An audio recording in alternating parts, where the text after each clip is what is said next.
The Edomites, descendants of Esau, Jacob's brother, appealed to Pompey of Rome in 64 BCE for support in gaining the throne and rulership of Jerusalem.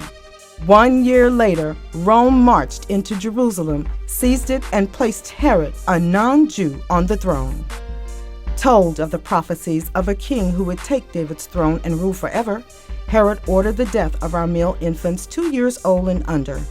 Trying to prevent prophecy, he fulfilled it when he, a descendant of Esau, gave orders to kill the descendants of Jacob as Esau swore he would do. With Yeshua the Messiah's redeeming sacrifice for Israel complete, the Jews could now be expelled from the land. The curses, in full effect, had begun. Even the Messiah, himself a Jew, suffered the curse of the law, for it is written, "Cursed is everyone that hangeth on a tree." The stake, the crucifix, is a symbol of death and is also a sign of the curse. Many zealous African Americans wear and revere these so-called emblems of faith, but remember, crosses are found at grave sites because the dead are there. Romans tolerated the so-called Hebrew leadership in Jerusalem until civil order was threatened. Crucifixion was the Roman method of torture and death for criminals, rebels, and outcasts. As repeated rebellions rose, Rome began to crush Jerusalem, crucifying millions of our men as demonstrated in the movie Spartacus. The Romans lined up the bodies of our men along the Appian Way, all the way to Rome, as examples of what happens to those who rebel. In 66 AD, a revolt by Hebrew Israelite zealots brought new Roman forces to Jerusalem, causing many of our people to flee into Africa again to hide. Yahweh shall cause you to be smitten before your enemies. You shall go out one way against them, and flee 7 ways before them, and you shall be removed into all the kingdoms of the earth. Deuteronomy 28, verse 25. In 70 AD, more Roman legions were sent to siege Jerusalem and destroy the temple.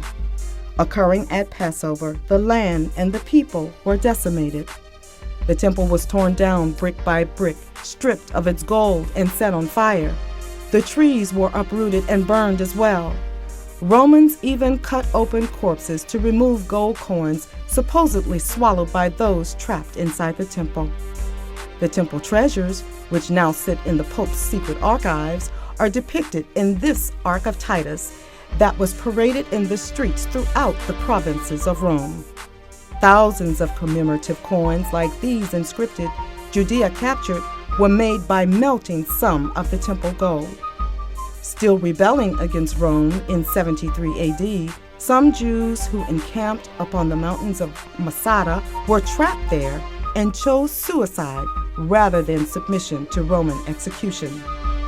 The final rebellion for freedom was in 132 AD, sparked by reports that the Romans were erecting a temple to Jupiter on the site of the Holy Temple. The Bar Kokhba rebellion lasted 3 years, but Zion would continue to be trampled by the Gentiles until their fullness comes in, as prophesied. The controversy over Zion increased after 70 AD. The curses were in full effect against Zion, the people, and so was the curse upon Zion, the land. Inhabited by strangers, Jerusalem was occupied by the Edomites. The Arabs seized control in 638 through 750 AD when the Christian Crusaders invaded Jerusalem to free it from the infidels. But it was the Roman Gentiles who decimated the holy people in the land in the first place. The city declined under the Christians over the next 700 years when it was captured in 1517 AD by the Ottoman Turks, descendants of the Mongolian Asians. Supposedly under Turkish rule, the curse on the land was obvious as Jerusalem lay barren and desolate. Then shall the land enjoy her Sabbaths, as long as it lies desolate, and you be in your enemy's land, even then shall the land rest and enjoy her Sabbaths. Leviticus chapter 26, verse 34. A few years before Israel was made a state, The land was important to no one, including the Turks, as you can see. The young lions roared upon him, and they made his land waste. His cities are burned without inhabitant. Jeremiah chapter 2, verse 15 and 16. Aided by the Arabs, the British took Palestine in 1917 and 18, promising Arabs independence after already having promised it to its allies, France, Russia, and Edomites living in Europe. The controversy of Zion escalated into international dispute and war until the United Nations divided Jerusalem in 1947. The Muslims rejected the plan as betrayal, while the Edomite Israelis rejoiced. Finally, Esau controlled Jerusalem. Israelis claim Jewish descent through their mothers' lineages, but Scripture recognizes all descent by the lineage of the male, who is the only gender who carries seed. Thus, many are Gentile proselytes and Edomites who are treading Israel down, according to prophecy. Confirmed by immigration records beginning in 1948, where 76% of those who moved to Israel came from Eurasian countries, they appear to look nothing like Shemites, who are a people of color. Your country is desolate, Israel. Your cities are burned with fire. Your land, strangers devour it in your presence, and it is desolate, as overthrown by strangers. The daughter of Zion is left as a cottage in a vineyard, as a besieged city. Isaiah chapter 1, verse 7 and 8. For parting Yahweh's land to strangers, all nations will be gathered in the valley of Megiddo for Yahweh's recompense. Please stay tuned for part 2, where we will explore the curses upon modern-day Israel according to prophecy. Our father Abraham had a prophetic vision where he was told that his descendants would be slaves in a strange land and afflicted there for 400 years.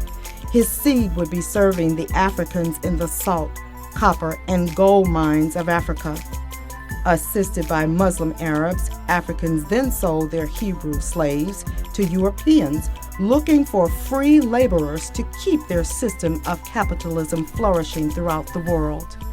Deuteronomy 25 and 48 said, "We would serve Gentiles in hunger, in thirst, in nakedness, and in want of all things."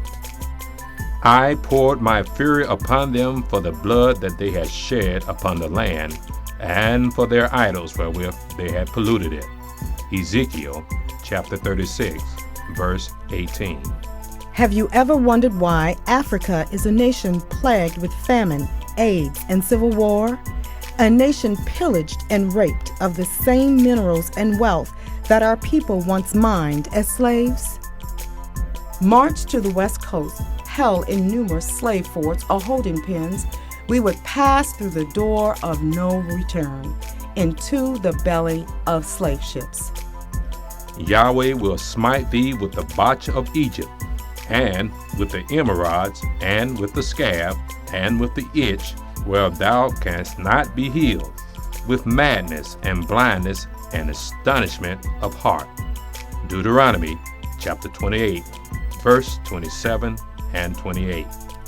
Treated as another commodity, black gold, along with those we were never compensated for farming and harvesting, Hebrews were traded and sold in the largest global commercial trafficking in human beings since the beginning of time.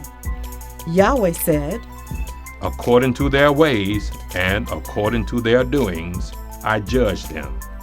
Ezekiel chapter 36, verse 18 through 20. America, undeniably identified by her national emblem and behavior, had no regard for older slaves, nor showed favor to the young. Families were separated, sold, and made to work under the most brutal conditions. "And he shall put a yoke of iron upon thy neck, until he have destroyed thee." Deuteronomy chapter 28, verse 48. Yokes were designed for runaway slaves, making it difficult to maneuver through brush and trees. And oh, how we rebelled.